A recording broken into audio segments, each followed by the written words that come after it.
Buenas tardes. Buenas tardes a todos.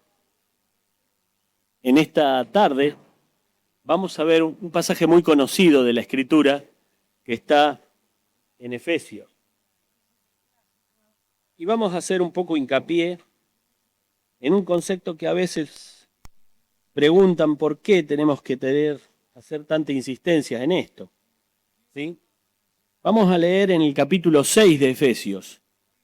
Efesios capítulo 6, versículo 10. Vamos a leer hasta llegar al versículo 20.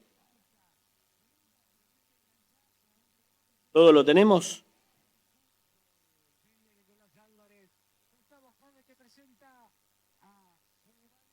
Dice así la palabra del Señor, Efesios capítulo 6, versículo 10.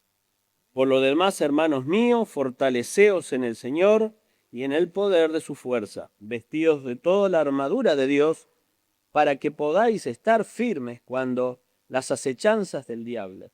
Porque no tenemos lucha contra sangre y carne, sino contra principados, contra potestades, contra los gobernadores de las tinieblas de este siglo, contra huestes espirituales de maldad en las regiones celestes. Por tanto, tomad toda la armadura de Dios para que podáis resistir en el día malo. Habiendo acabado, todos estad firmes. Estad pues firmes, ceñidos vuestros lomos con toda la verdad y vestidos con la coraza de justicia. Calzados los pies con el apresto del evangelio de la paz. Sobre todo tomad el escudo de la fe, con que podáis apagar todos los dardos de fuego del maligno. Versículo 17. Y tomad el yelmo de la salvación y la espada del Espíritu, que es la palabra de Dios. Y hasta acá vamos a leer, porque cuántas veces hemos escuchado, ¿sí?, estos pasajes hablando de la armadura. Pero hoy nos vamos a dedicar solamente a ver este versículo 17. Vamos a hablar un poco de la palabra de Dios. Yo muchas veces he escuchado la insistencia en el hecho de por qué tenemos que estudiar tanto la Biblia. Siempre estamos hablando de que hay que estudiar, hay que entenderla, hay que guardarla en nuestros corazones, y siempre estamos, como algunos chicos me han dicho, ¿no?, algunos adolescentes, siempre estamos dando vuelta entre lo mismo. Pero la realidad es que hay una necesidad. La palabra del Señor es un elemento casi fundamental. Y el apóstol Pablo hizo una referencia, ¿sí?, a la armadura del cristiano. Tiene muchas partes, pero hoy solamente vamos a hablar de la palabra del Señor, que Él la mostró con una espada, ¿sí? El apóstol Pablo hizo una alegoría a un soldado y a la espada. En el versículo dice, tomad el yelmo de salvación y la espada del Espíritu, que es la palabra de Dios. Ahora yo les pregunto, ¿no? ¿Para qué? ¿Para qué servía para un soldado romano una espada? Ven que está bastante equipado, ¿no? Tiene escudo, yelmo, tiene un montón de cosas, tiene grebas, ¿sí? Para matar al enemigo. Yo alguna vez he escuchado esta frase, que no es bíblica, que dice, la mejor defensa es el ataque, ¿sí? La mejor defensa es un ataque. Si uno se ocupa mucho de defenderse, es bueno, pero la realidad es que tarde o temprano te van a vencer. Tarde o temprano te van a vencer. Te podrás defender mucho, pero llega un momento en que el enemigo va a encontrar la forma para poder sobrepasar tus defensas y finalmente vas a estar en problemas. Pero si uno tiene el manejo de la espada, ¿no es cierto?, esa espada al apóstol Pablo le llamó mucho la atención. ¿Era una espada larga o corta? Corta. ¿Cómo se llamaba ese tipo de espada? Hubo muchos tipos de espada a lo largo de la historia, ¿verdad? ¿Cómo se llamaba esa espada? Gladius. ¿Qué característica tenía a diferencia de otra? Ponen la falcata. Es otro tipo de espada. ¿La conocen a la falcata? Es una espada que usaban los griegos. Tenía filo de un solo lado, ¿sí? Era pesada y el lomo de la espada, ¿sí? La parte alta de la espada era pesada y después se hacía más angosta. Pero esta es recta, ¿sí? Y tiene filo de los dos lados. ¿Por qué era corta? ¿Por qué le habrá llamado al apóstol Pablo la atención de esta espada corta? ¿Para qué servía? La lucha cuerpo a cuerpo. Eso es una gran verdad porque le llamó la atención al apóstol Pablo. La Biblia es un arma espiritual que se usa a corta distancia. ¿Qué les parece? ¿Será? A veces cuando nosotros nos cruzamos con una persona y nos empieza a preguntar, dice, ¿vos realmente creés en el Señor Jesucristo? Para mí es una cosa de niños, es algo histórico. ¿Vos creés en eso? ¿Vos creés en el infierno? ¿Vos creés en Satanás? ¿Que realmente existe? Y uno empieza a abrir la Biblia y dice, no, sí, creo en el Señor Jesucristo. Creo en Él, creo también que existe Satanás, creo que hay una eternidad, creo que yo necesito y tú también necesitas de Dios, necesitas de su perdón. Se vuelve una interacción cercana, ¿no es cierto? Es como un mano a mano. Pero si nosotros no conocemos la palabra del Señor, es complicado. La fortaleza de estos soldados no era que ellos tenían de alguna forma una armadura, una arma superior a todos sus enemigos. Saben que ellos casi 700 años dominaron en la antigüedad muchos pueblos, crearon el Imperio Romano y lo sostuvieron y lucharon con muchos pueblos, ¿sí? Pero había algo que los distinguía y los hacía prevalecer sobre otros. ¿Alguno sabe por qué? ¿No? Eran muy disciplinados, muy disciplinados. Ustedes dirán, ¿qué están haciendo? ¿Alguna vez se preguntaron qué hacen en Campo de Mayo los soldados? ¿No? ¿Qué hacen? Yo a veces paso con mi señora por ahí, veo que están cortando el pasto. También veo que andan caminando. A veces también los veo que están así paraditos. ¿Eh? Los romanos constantemente se ejercitaban. Constantemente se ejercitaban. Cada tiempo libre que tenían se ejercitaban. En estrategia, en el manejo de la espada, en trabajar coaccionados, trabajar uno al lado del otro. Una gran fortaleza es que tenían, siempre usaban, ¿sí?, el escudo y uno solapaba el escudo del otro. Uno defendía al otro. Trabajaban muy bien en conjunto. Esa fue una gran fortaleza de estos hombres y el apóstol Pablo empezó a decir, esto encierra una enseñanza y yo podría hablar de esto, pero en el sentido espiritual. Esta gladius podemos empezar a estudiarla. ¿Alguien puede buscar Hebreos 4:12? Hebreos 4:12. Y que lo pueda leer, ¿no? Hebreos capítulo 4, versículo 12.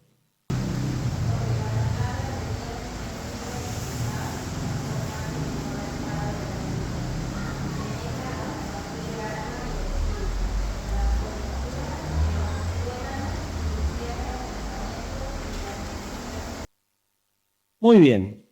¿Qué cualidades tenía esta espada? ¿Qué hacía esta espada? Lean el pasaje. Una cosa que hacía era viva.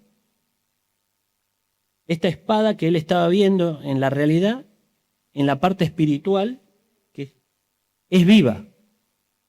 ¿Por qué es viva? ¿Por qué esta espada es viva?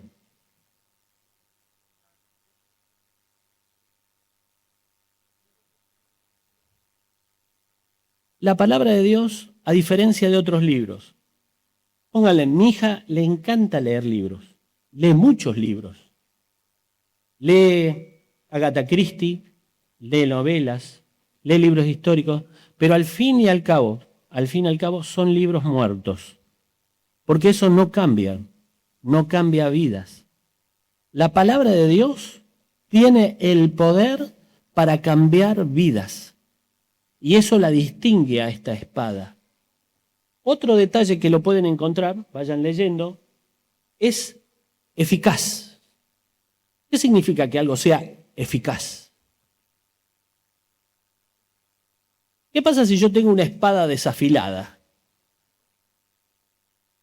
O un cuchillo en casa que quiero usarlo para cortar y no sirve.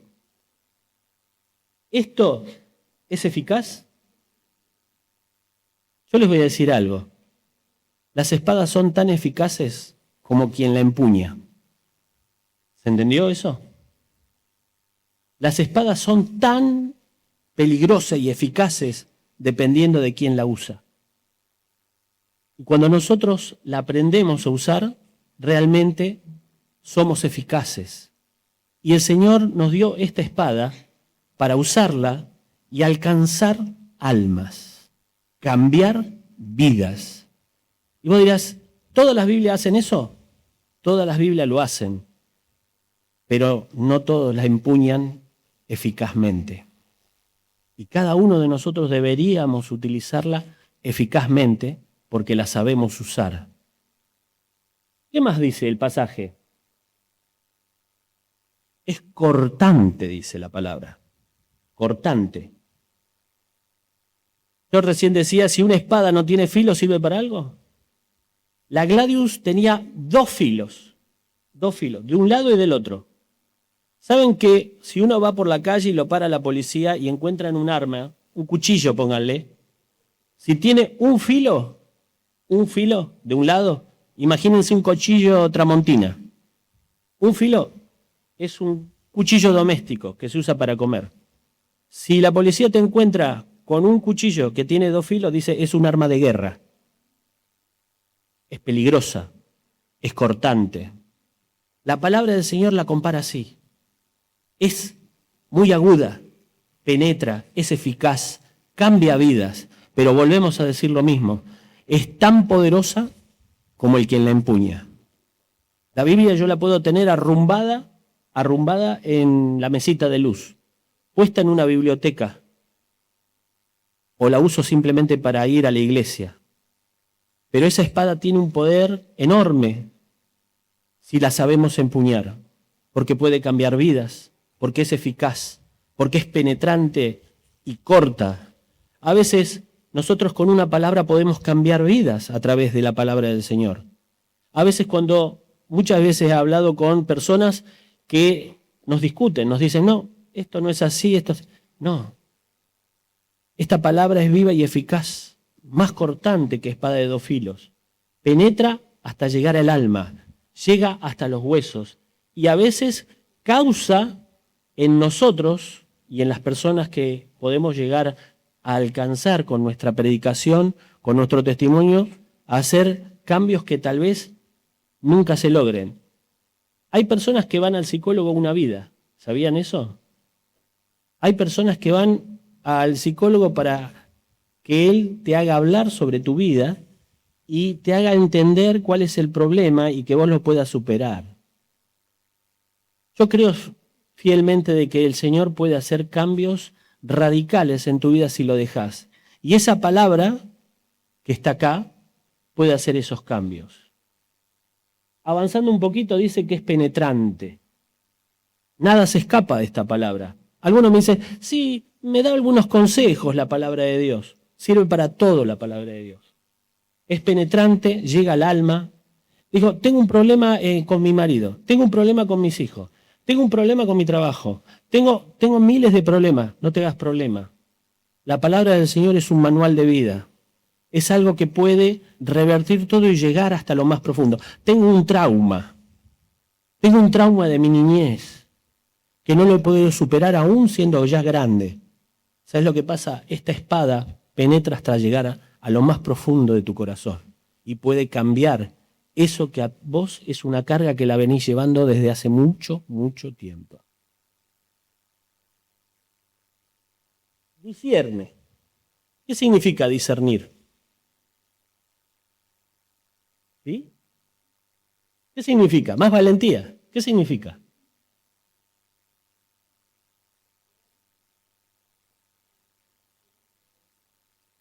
Es como si fuese una balanza, ¿no es cierto? Que pesa las cosas y dice, esto es correcto, incorrecto.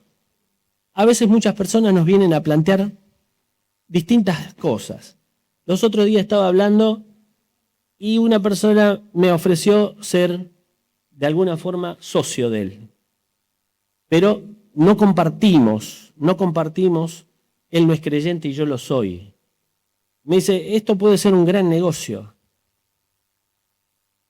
una gran oportunidad.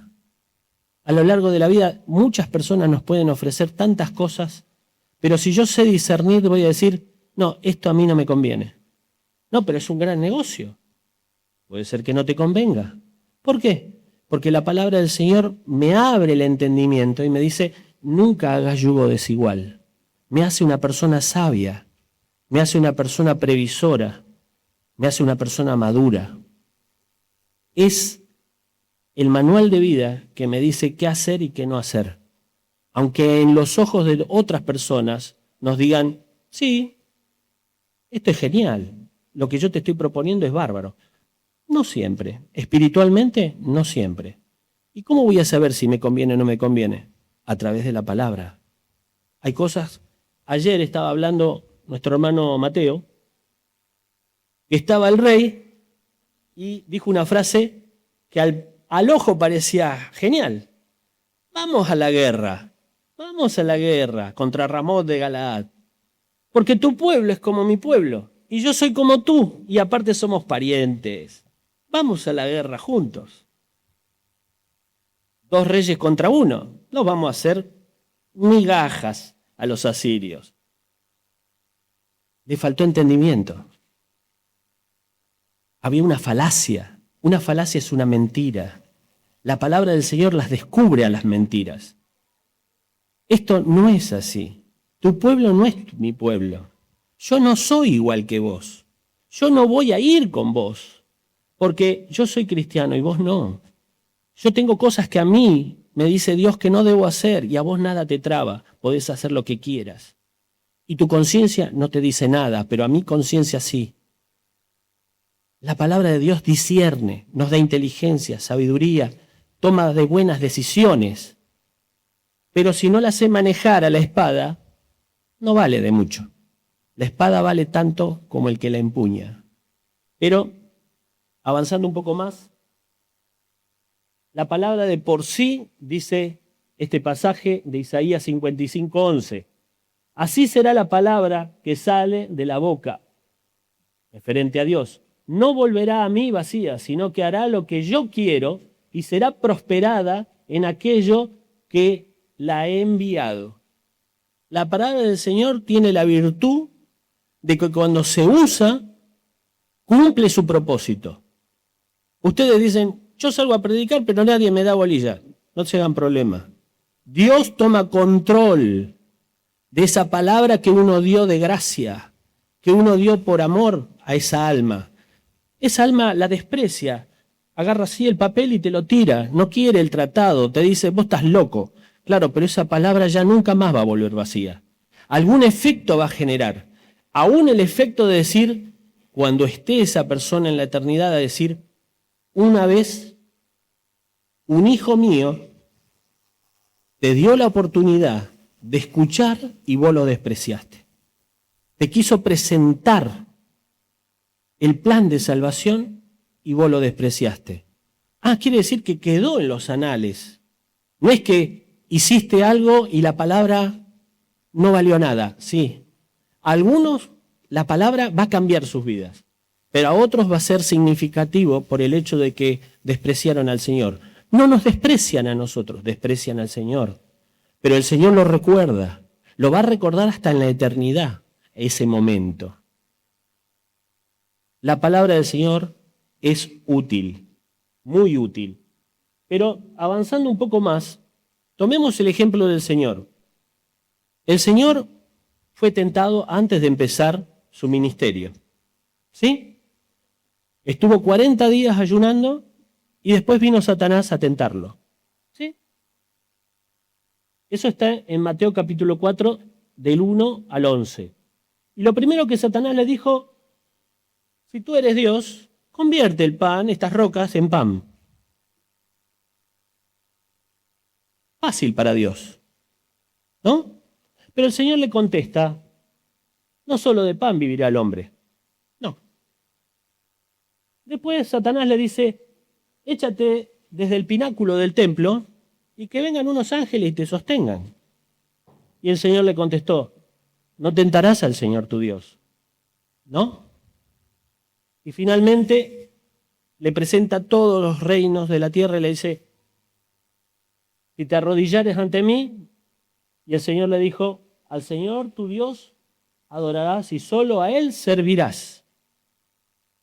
3 veces lo invitó Satanás.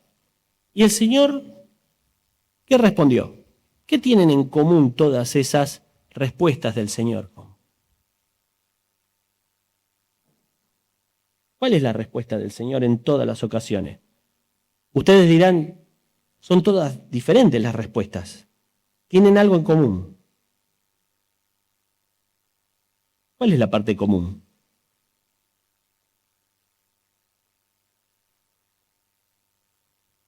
Está escrito. Está escrito. No le contestó con sus palabras, le contestó con la Biblia. Cada vez que le respondió a Satanás le dijo, no, esto no y esto no. Pero le contestó con la palabra.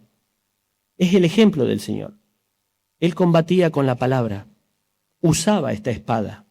La conocía la espada. Y a Satanás no lo reprendía, sino que le contestaba con la palabra. Es lo que deberíamos hacer nosotros en nuestra vida cotidiana. A lo que no va, lo que nos proponen, un compañero de colegio, un compañero de trabajo, una persona que es nuestro vecino, nos propone algo que es incorrecto, algo que no va, le respondemos con la palabra del Señor. Deberíamos hacer así, que nuestras vidas sean marcadas a través de la palabra, porque somos unos buenos soldados de Cristo. Pero, insisto, voy a reiterarlo cada vez que hagamos una pausa. La espada es tan buena como el que la empuña. Si tú no practicas como los soldados romanos, nunca vas a ser un buen soldado. Los romanos se convirtieron en grandes guerreros porque en cada tiempo libre que tenían se ejercitaban.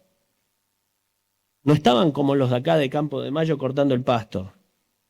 No estaban caminando, tratando de, no aburrirse. Yo sinceramente me llevo de esta figura que el apóstol Pablo utilizó. Pero para ser prácticos y por amor al tiempo, creo que una de las mejores cartas que explica un poco esto es la carta del apóstol Pablo a uno de sus hijos amados, a uno de sus discípulos, que es Timoteo. Para que si tardo, sepas cómo debes conducirte en la casa de Dios, que es la iglesia del Dios viviente, columna y baluarte de la verdad. Y fíjense cómo comienza. Para que si tardo, sepas cómo debes conducirte. ¿Cómo debes conducirte? Cuando uno se conduce en la calle con un auto, en la iglesia, en un trabajo, en la facultad, uno no hace lo que quiere. Si yo agarro un auto y me voy por el lado contrario, ¿qué pasa? Choco de frente con un auto y digo, no, pero yo tenía ganas de hacer lo que quería. Cuando vengo a la iglesia, vengo en hojotas. Hago cosas raras. Y me van a decir, pero esto no es normal. Esto no es lo que se acostumbra. No es las reglas de tránsito. Hay una manera correcta de conducirse y evidentemente hay una manera incorrecta. Esto se le llama una enseñanza inherente. Si hay algo correcto, evidentemente debe haber algo incorrecto. La iglesia tiene una forma correcta de comportarse. Los otros días estaba escuchando de una persona que decía, a mí me bautizaron y después me convertí al Señor. ¿Me vale de algo el bautismo? Pero ¿cuál es el problema? El orden de los factores no altera el producto. No, sí altera el producto. Yo me convierto al Señor en mi corazón, me entrego a Él, le pido perdón, lo acepto en mi vida y después hago una demostración pública de que lo he hecho. Entonces, ¿hay un orden? Sí, hay un orden. La palabra del Señor nos da la forma correcta de todo en la vida, de todo, de cómo debo criar a mis hijos, de cómo tengo que ser en mi trabajo, de cómo tengo que comportarme con mis hermanos en la fe. Te escribo estas cosas para que sepas cómo debes conducirte, le decía el apóstol Pablo a Timoteo. Pero si nosotros no conocemos la palabra de Dios, empezamos a ser creativos. Empezamos a ser creativos. Yo he visto muchas veces cosas creativas. He visto hermanos que dicen, yo voy a hacer la cena del Señor en mi casa con mi señora y mis 2 hijos. ¿De dónde sacaste eso? ¿En qué parte de la Biblia dice eso? No, porque a mí me parece coherente. ¿A vos te parece coherente? Lo que pasa es que acá no hay que inventar ni ser creativos. Acá hay que ser obedientes a la palabra. Ese es el tema. Vos te vuelves creativo, pero la palabra del Señor dice en Hebreos 10:25, no dejando de congregar, como algunos tienen por costumbre. ¿Qué significa eso? Que yo no tengo que ser creativo, que yo me tengo que congregar, que tengo que tener comunión con Dios y tengo que tener comunión con mis hermanos, porque el que no tiene comunión con sus hermanos no ha conocido a Dios. El que no ama a su hermano no ha conocido a Dios. No, pero yo no me congrego porque no me cae bien aquel. Ah, no te cae bien aquel. Lo que pasa es que si no te cae bien aquel, no has conocido a Dios. No lo quiero. Es más, lo aborrezco. Ah, ¿sí? No me digas. Eres asesino, dice la primera carta a San Juan. Entonces, no necesitamos creatividad, necesitamos obediencia. Obediencia. Por eso el apóstol Pablo, mira, voy a tardar un poco de tiempo. Voy a tardar un poco de tiempo. Tal vez no te pueda ir a ver, hijo mío.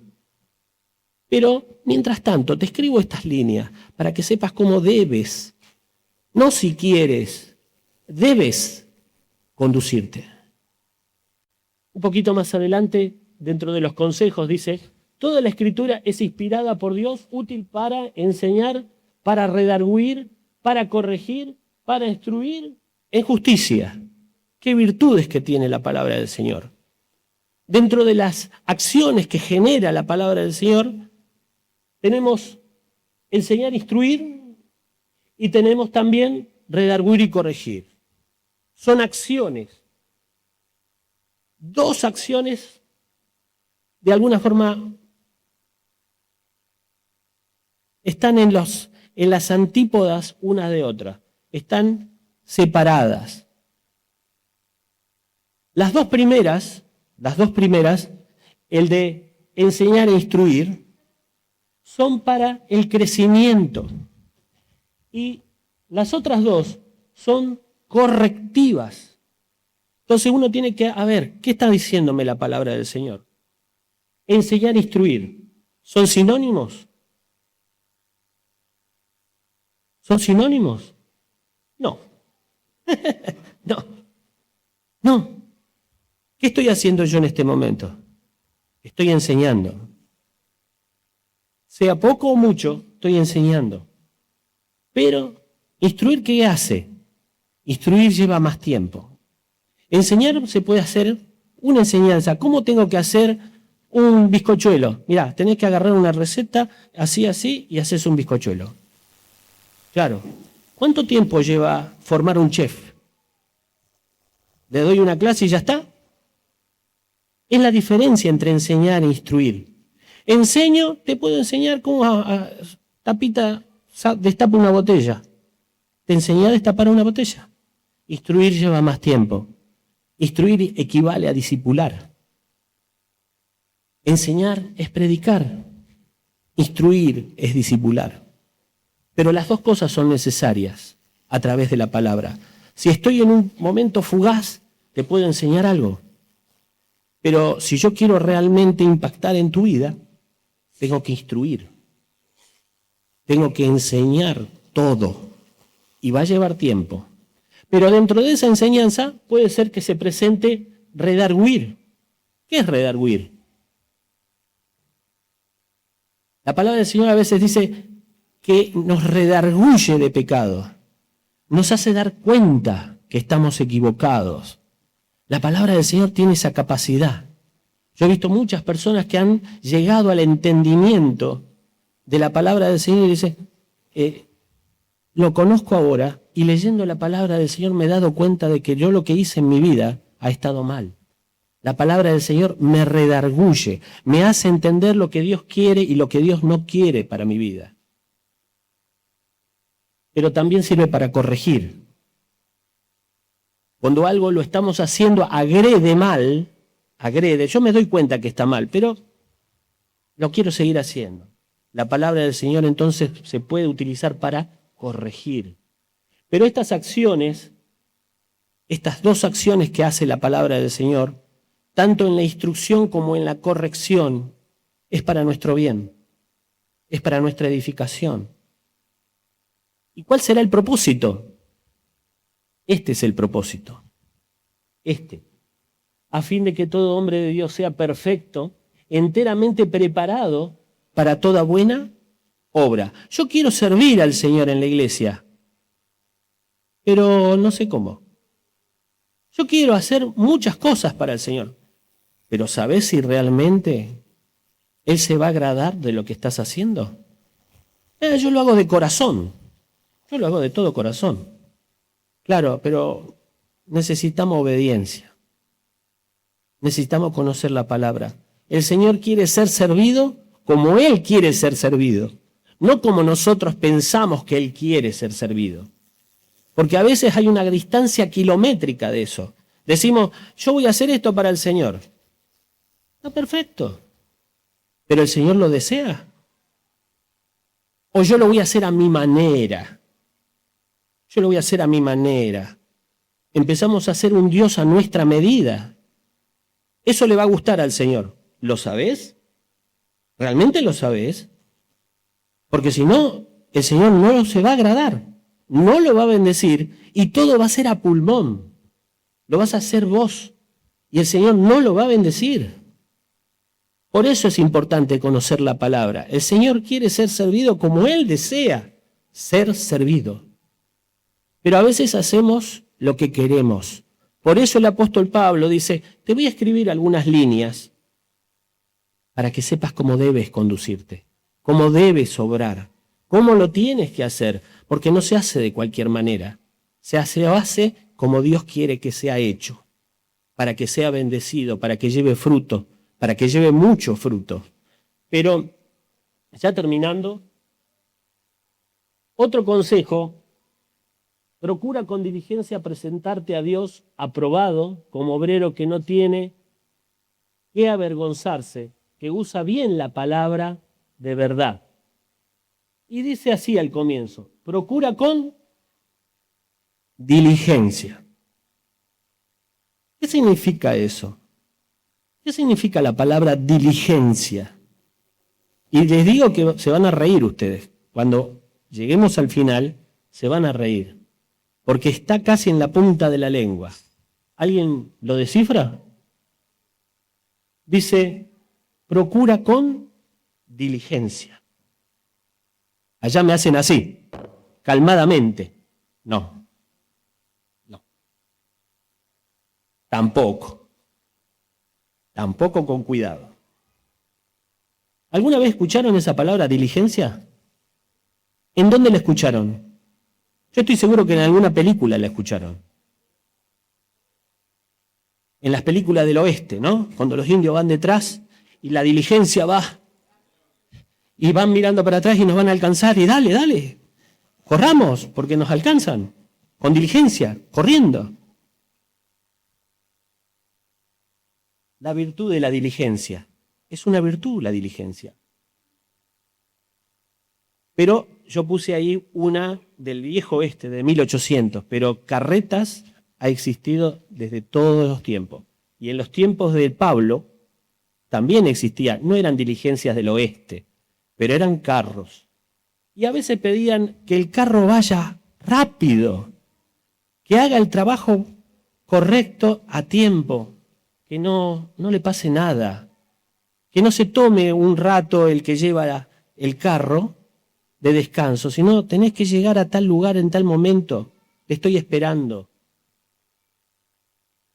Diligente sería una persona que tiene cuidado, una persona que tiene prontitud, una persona que tiene esmero, una persona que lo hace en forma ágil, una persona que lo hace eficientemente. Eso es diligente. Y ahora transportemos esa idea a lo que dijo el apóstol Pablo a Timoteo. Procura con diligencia, procura hacerlo rápido, procura hacerlo con esmero, procura hacerlo eficientemente. Todo eso para presentarte como un obrero aprobado. Si vos querés ser un hombre y una mujer que sirve a Dios, trata de hacerlo con esmero lo que haces para Dios. Trata de hacerlo eficientemente, no cuando a vos te parezca, sino en el momento correcto. Hacelo esperando algo. Implica rapidez, pero con la búsqueda de una calidad y con una excelencia. Eso es lo que nos pide a nosotros la palabra de Dios, que lo hagamos de forma excelente. Pero para poder usar la espada, que es la palabra de Dios, tenemos que ejercitarnos. Porque vuelvo a decir la misma frase y espero que se lo lleven en sus corazones. La espada es tan poderosa como el que la empuña. Y el que la empuña no la sabe usar, la espada no sirve para nada. Es simplemente un libro hecho de papel. No tiene poder, no es eficaz, no es cortante, no llega hasta los tuétanos y quebranta el alma. Es tan buena como el que la usa, en otras palabras. Y para terminar, el pasaje dice, no tiene que avergonzarse, que usa bien la palabra de verdad. ¿Por qué uno se puede avergonzar de usar esta espada? ¿Qué se les ocurre a ustedes? ¿Por qué yo me puedo llegar a avergonzar de usar la Biblia?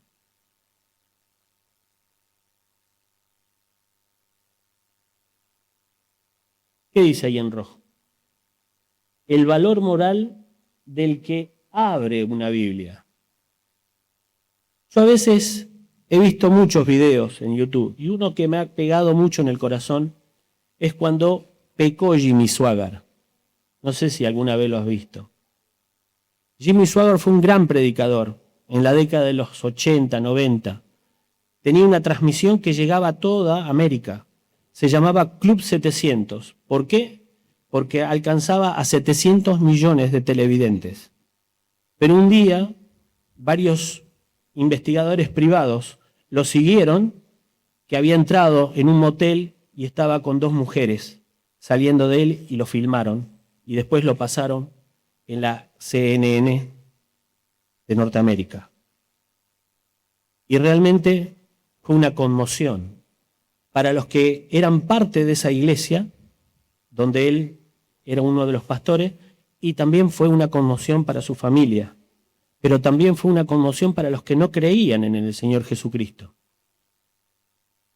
Uno si pone Jimmy Swaggart avergonzado, lo va a encontrar en YouTube al video. Porque él se presentó delante de la iglesia y pidió perdón a su esposa, a su familia, a la iglesia y a los que alguna vez vieron ese noticiero. Ahora volviendo a esto, a veces, ¿por qué le habrá dicho el apóstol Pablo a Timoteo esa frase? Como obrero que no tiene de qué avergonzarse, que usa bien la palabra de verdad. Hay una cosa que el que empuña esta Biblia, que es una espada, se puede llegar a terminar avergonzado si tu vida no está a la altura. Porque nos volvemos hipócritas. Esa es la verdad. Le pedimos a los demás que hagan algo, que vivan de una manera que yo mismo no lo estoy haciendo. Entonces el Timoteo le dice, usa bien la palabra. Tener respaldo moral. Cuando le pidas algo a alguien o lo aconsejes en algo, que por lo menos vos la cumplas, porque si no, tus palabras no tienen contenido ni valor. Y eso a veces pasa en los ámbitos más cercanos. A veces nosotros le pedimos cosas y nuestros hijos nos dicen, nos hacen montoncito, así. ¿What? ¿Qué pasó? No hay peso moral. No hay peso moral. Hay que hacer así. Claro, pero papá, mamá, en casa vos no sos así. Sos así en la iglesia, pero en casa no. Ah, y entonces a mí me entra por acá, me sale por acá lo que vos me decís. Espero que no estés avergonzado, que nunca estés avergonzado, porque cuando te vienen y te lo dicen tus hijos, que son los más cercanos, los que te conocen y que vos no podés escapar porque convivís, o tu esposa o tu esposo te dicen, mirá, Timoteo, espero que traces bien la palabra, que seas un buen obrero y que nunca te avergüences. Pero esta espada, vuelvo a decir la frase, es tan buena, tan poderosa, como el que la empuña. Siempre tiene poder, nunca vuelve vacía, es filosa, penetra hasta los tuétanos y llega hasta los huesos, pero dependiendo de quién la empuña. Yo la leo y no pasa naranja. No, está bien. Es porque la espada la está empuñando a alguien que no tiene peso. Pero si el soldado la sabe usar, es poderosa. Depende de nosotros. Gracias por escucharme, hermanos. Espero que sea de bendición.